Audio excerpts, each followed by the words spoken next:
حضرت بہاؤالحق نقشبند بخاری رحمۃ اللہ تعالیٰ علیہ بہت بڑے درویش گزرے، سلسلہ نقشبندیہ کے امیر تھے، اور کیا بات ہے ان کے سلسلہ مبارکہ کی بھی اور ان کی خدمات دینیہ کی بھی۔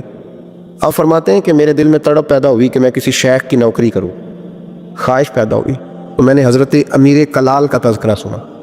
بڑے درویش تھے، بڑے راہنما تھے، دور دور تک ان کے تذکرے میں سنتا تھا۔ فرماتے ہیں کہ میں ان کے ہاں چلا گیا، جب حضرت اتنا لمبا سفر کر کے حضرت امیر کلال رحمۃ اللہ تعالیٰ علیہ کی بارگاہ میں پہنچا نا، فرماتے ہیں میں نے عجیب منظر دیکھا۔ حضرت صاحب جن کی میں نے بڑی تعریفیں سنی تھی، بڑی بات سنی تھی، بلے بلے سنی تھی، جب میں پہنچا تو انہوں نے 4-5 لڑکے ساتھ لگائے ہوئے ہیں اور صاحب کشتی کر رہے، کشتی ہو رہی۔ وہ کہتے ہیں میں نے کہا یہ بھی کوئی صوفی ہے جو کشتیاں کر رہا ہے، یہ بھی کوئی طریقہ ہے؟ ان کو چاہیے تھا بیٹھے ہوتے، حدیث پاک پڑھ رہے ہوتے، ذکر اذکار ہو رہا ہوتا، یہ کشتیاں کر رہے ہیں۔ خیر میں نے کہا سفر بڑا لمبا کیا ہے، اب آ گیا ہوں تو چلو رات تو رہنا ہی ہے، کوئی ہوٹل تو ہے نہیں یہاں وقت گزر سکے۔ حضرت امیر کلال رحمۃ اللہ تعالیٰ علیہ مجھے ملے، لیکن چونکہ میرے اندر وہ زاویہ نہیں تھا، ٹوٹ چکا تھا۔ وہ ملاقات ہوئی تو میں نے کہا سلام لی، کیسے آئے؟ میں نے کہا زیارت کے لیے آیا تھا، کھانا کھلایا، رات مجھے سلا دیا۔ فرماتے صبح رات جب میں سویا تو میں نے عجیب خواب دیکھی کہ میں دلدل میں پھنس گیا ہوں، جتنی باہر نکلنے کی کوشش کرتا ہوں اندر دھستا چلا جاتا ہوں۔ اچانک میری خواب میں حضرت امیر کلال تشریف لائے اور آ کے انہوں نے میرا بازو تھاما، اللہ اکبر کہا اور مجھے باہر نکال دیا۔ فرماتے میں جب اٹھا تو پسینے سے شرابور تھا، حالت میری بڑی عجیب تھی۔ اتنی دیر میں فجر کی اذان ہوئی، نماز پڑھی تو حضرت امیر کلال رحمۃ اللہ علیہ خود میرے لیے ناشتہ لے کے آئے اور فرماتے میرے آگے ناشتہ رکھ کے کہنے لگے بیٹے اگر ہم کشتی نہ کرتے تو رات تجھے دلدل سے کیسے نکالتے؟ اگر کشتی نہ کرتے تو دلدل سے تجھے کیسے نکالتے؟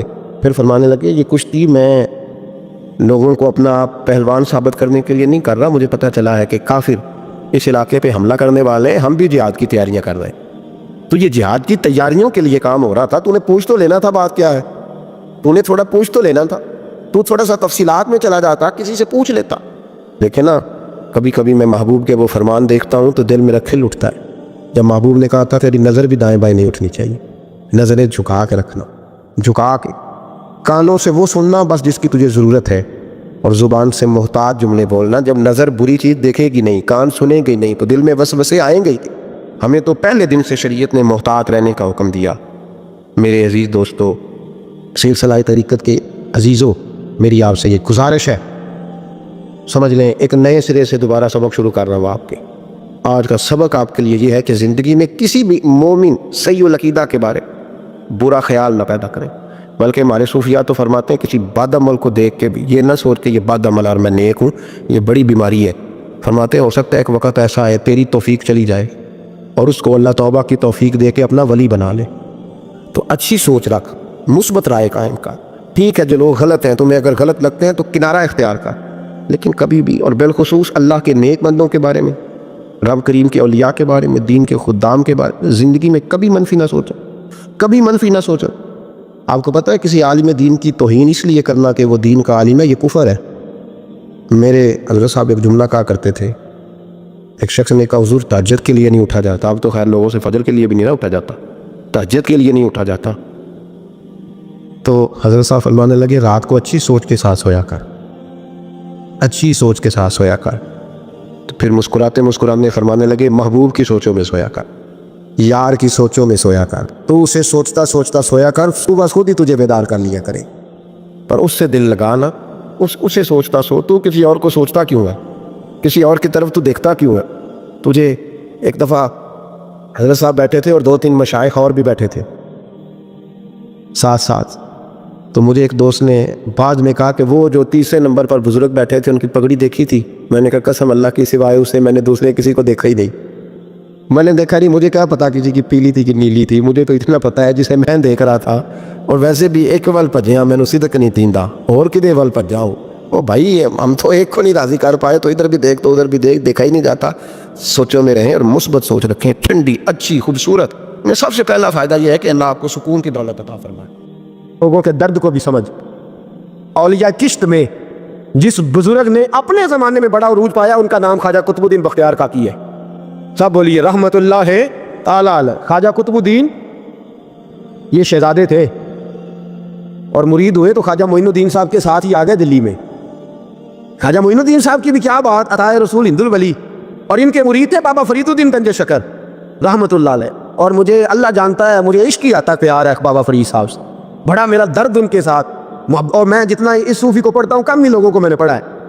حضرت بابا فرید کے پیر اور خواجہ معین الدین صاحب کے خلیفہ, کیا نام ہے, خواجہ قطب الدین. مکتب میں پڑھنے گئے نا پہلے دن, 4 سال کی عمر تھی, تو قاری صاحب نے الف بات آسا پڑھایا تو انہوں نے 15 سپارے قرآن پاک کے سنا دیے.